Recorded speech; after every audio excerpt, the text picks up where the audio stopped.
So yun guys, another day, another vlog na naman tayo. Luto tayo ngayon ng pakbit. Tuturo ko sa inyo paano magluto ng pakbit. Basic lang yan guys. Madali lang yan. Kahit kayo, kaya nyo yan eh. Yan, ito na yung ating mga gagamiting mga rekado. Yan, kalabasa. Yan, sitaw tsaka okra. Talong. Sibuyas at tsaka ano.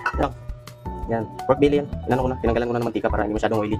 So yun na guys, pakulo na ako ng mantika. Lagay na natin yung ano, yan, isa lang natin yan. Tapos medyo marami yung mantika natin, bawasan natin.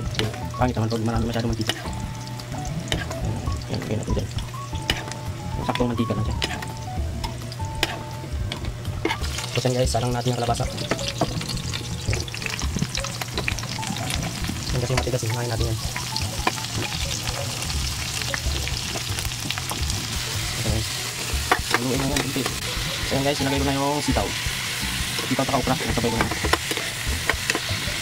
Ano lang ito, 4 na klaseng gulay lang ito. Hindi ako naglagay ng ampalaya kasi mapait yun. Maganda lang yung ampalaya pag tulog, itlog. Yan. Pait yun dito. Nilagyan pa natin. Yan lang, ano lang ulit. Yan guys, nilagay ko na yung pork belly natin para mix na. So, hindi ko pa tinimplahan yan guys. Ito, ano muna natin. Palasahin muna natin yung karne sa gulay bago natin timplahan. Kaya hindi ko pa nilagay yung talong. Mamaya na yung talong pag lumambot yung kalabasa. Saan natin nilagay. Yan lang. Mga hindi marunong dyan, ganito lang magluto ng pakbit. Lalo na sa mga kalalakihan natin dyan na maasa lang sa mga asawa. Yan lang, basic lang yan. Mga idols. Guys, lagyan natin ng toyo. Yan lang guys, yan lang yung ano. Yung saktuan natin para hindi masyadong maalat yung luto niya. Yan lang.